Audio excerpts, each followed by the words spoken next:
Everyone, welcome to my channel let's learn together. इससे पहले वाले सेशन में हमने पढ़ा था trial and error method.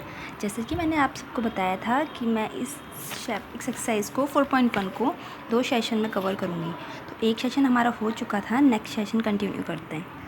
First session में हम 3 क्वेश्चंस कंप्लीट कर चुके हैं। नाउ हम क्वेश्चन नंबर 4 देखते हैं। क्वेश्चन नंबर 4 में है right equation for the following statement. ये कुछ स्टेटमेंट आपको गिवन है। अगर आप अपनी एनसीईआरटी की बुक चेक करते हैं तो उसमें देखिएगा। हमें इसके इक्वेशंस बनानी है। इक्वेशंस के बारे में हम पहले पढ़ चुके हैं, तो लेट्स कंटिन्यू। फर्स्ट हमारी जो स्टेटमेंट है, the sum of numbers x and 4 is 9। ध्यान से पढ़ना है, समझना है, तब इक्वेशन बनानी है। अगर हम इसको समझते हैं, सम मतलब होता है प्लस, 2 नंबर हमें गिवन है x एंड 4, इसका मीन होता है इक्वल टू। ओके,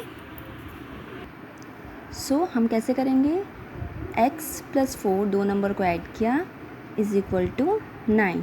तो ये आपकी इक्वेशन बन गई। नेक्स्ट आपका जो पॉइंट है वो है 2 subtracted from y is 8। Minus, subtracted मतलब minus, from y। Previous classes में हमने ये पढ़ा था, फ्रॉम के बाद जो डिजिट होती है वो पहले लगाई जाती है और जो पहले होती है वो बाद में। इक्वेशन कैसे फॉर्म होगी, our equation will be y - 2 8। हमारी थर्ड पॉइंट है 10 टाइम्स a इज़ 17। टाइम्स का मतलब होता है मल्टीप्लिकेशन। 10 जो इक्वेशन फॉर्म होगी वो क्या फॉर्म होगी, 10a is equal to 70। Next, the number b divided by 5। बहुत सिंपल है, नंबर b को हमने डिवाइड किया है किससे, 5 से, गिव्स 6। तो आपका आंसर कुछ इस तरीके से होगा जो इक्वेशन फॉर्म होगी, b is equal to 5 equal to 6। यहाँ पे हमें कोई सॉल्व नहीं करना है, सिर्फ इक्वेशंस बनानी है, ठीक है। नेक्स्ट देखिए, 3/4 ऑफ t इज़ 15। 3/4 का मीन्स क्या होता है, 3/4, ठीक है। 3/4 ऑफ t इज़ 15। 3/4 लिख दिया हमने, ऑफ की जगह मल्टीप्लाई, जब मल्टीप्लाई का साइन होता है तो डायरेक्ट लिख देते हैं, t is equal to 15। Next point, 7 times m, यानी कि m की मल्टीप्लाई कितनी टाइम्स होगी, m times, plus 7 gets you 77। मतलब कि अगर आप 7 टाइम्स m की प्लस कर लेते हैं 7 के साथ तो आपको क्या मिलता है, 77। तो आपकी इक्वेशन क्या बन के आएगी, 7m + 7 is equal to 77। Next point देखते हैं, 1/4 ऑफ अ नंबर x। यहाँ पे कुछ प्लस नहीं है, कुछ माइनस नहीं है, ऑफ है, ऑफ यानी कि मल्टीप्लाई। 1/4 यानी कि 1/4 ऑफ x, माइनस करते हैं 4 को इससे तो हमें क्या देगा, 4 देगा। तो देखते हैं इक्वेशन कैसे बनते हैं। 1/4 of x - 4 is equal to 4। 1 की मल्टीप्लाई x से करेंगे तो x ही आएगा, x/4 - 4 is equal to 4। Next, if you take away 6, take away मतलब होता है माइनस, दूर ले जाना ना, negative. If you take away 6 from 6 times y, 6 times y क्या हो जाएगा, 6y। फ्रॉम के बाद वाली डिजिट पहले आती है, पहले वाली डिजिट बाद में आती है, तो हमें क्या मिलेगा, 60। If you take away 6 from 6 times y you get 60। तो हमारी इक्वेशन क्या बनी है, 6y, sorry for the disturbing, 6y 6 times y minus 6 is equal to 60, ठीक है। Next, if you add 3 to 1/3 of z, अगर हम ऐड करते हैं 3 को किस में, 1/3 ऑफ z में, 1/3 ऑफ z यानी कि 1/3, 1/3 की मल्टीप्लाई किससे कर देंगे, z से, जैसे हमने इसमें किया था 1/4 ऑफ नंबर x वाले में, ठीक है। तो इक्वेशन कैसे बन के आएगी, 1/3z + 3 इक्वल टू 30, यानी कि z/3 + 3 इज इक्वल टू 30। तो आपका क्वेश्चन नंबर 4 यहाँ पे कंप्लीट होता है और ये हैं इसके आंसर्स। जो हमारा आता है वो है क्वेश्चन नंबर 5, जो कि क्वेश्चन नंबर 4 के जस्ट अपोजिट है। Right statement for the following equations. यहाँ पे आपको इक्वेशंस गिवन है और आपको क्या लिखनी है, इसकी स्टेटमेंट लिखनी है। आप इसको पीछे से रिलेट करके भी लिख सकते हैं। p + 4 इज इक्वल टू 15, यानी कि सम किया गया है 2 नंबर का, तो हमने क्या लिख दिया था, sum of numbers p and 4 is 15। Easy है। Next, m - 7 is equal to 3, subtract किया गया है। 7 जो नंबर बाद में लिखा है वो पहले लिखा जाता है। 7 सब्ट्रैक्टेड फ्रॉम m इज़ कितना है answer, 3।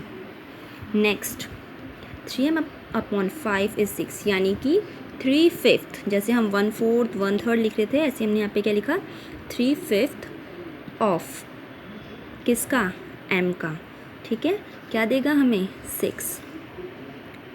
Next 2m is equal to 7, यानी कि 2 टाइम्स ऑफ m की मल्टीप्लाई कर दी हमने 2 टाइम्स, तो हमें क्या मिला 7। नेक्स्ट अगर इक्वेशन में आते हैं m/5 दिख रहा है कि हमने इसको डिवाइड किया है, तो हम क्या लिखेंगे, the number m is divided by 5 gives 3, ठीक है। नेक्स्ट हम देखते हैं 3p + 4 इज इक्वल टू 5। अब देखिए पहले तो हम लिखेंगे कि हमने 3 की मल्टीप्लाई किससे की है, p से, यानी कि 3 टाइम्स p, फिर उसमें प्लस क्या है किसको, 4 को, फिर हमें क्या मिला है 25। नेक्स्ट जो हमारी इक्वेशन वो है p + 2 is equal to 8, sorry p/2 + 2 is equal to 8।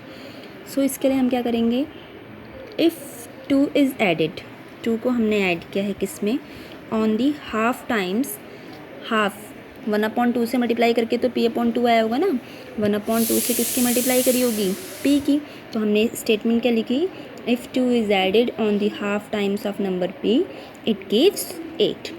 आपका क्वेश्चन नंबर 5 कंप्लीट है। These are the answers.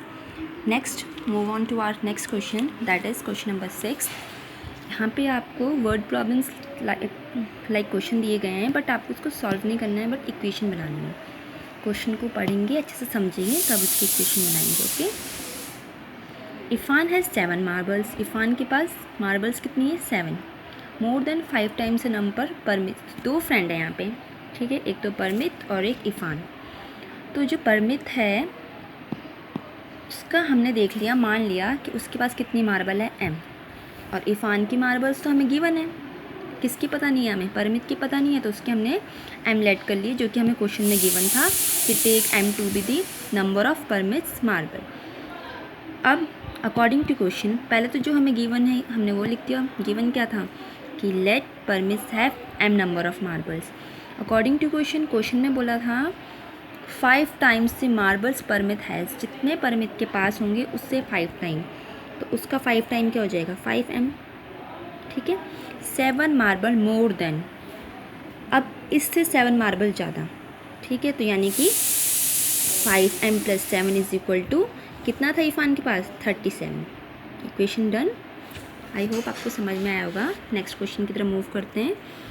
लक्ष्मीज़ father as, Lakshmi के फादर की एज कितनी है 49 ईयर, ठीक है।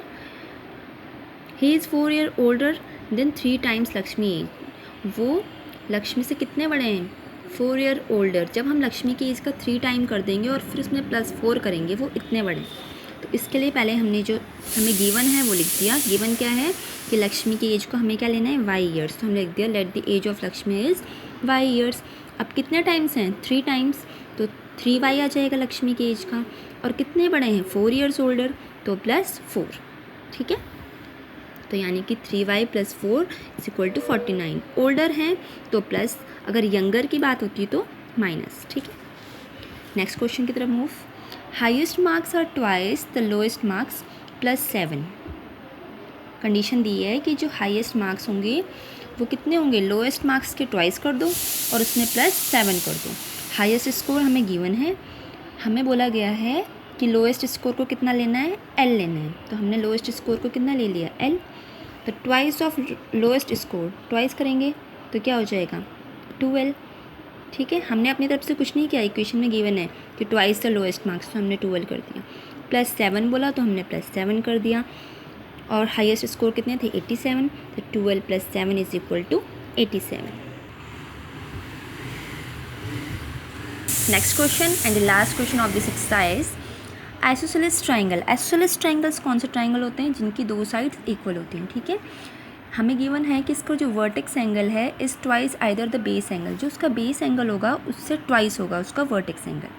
तो अगर हमने मान लिया क्वेश्चन में गिवन है कि हमने जो एंगल लिया है बेस एंगल वो b है, ओके।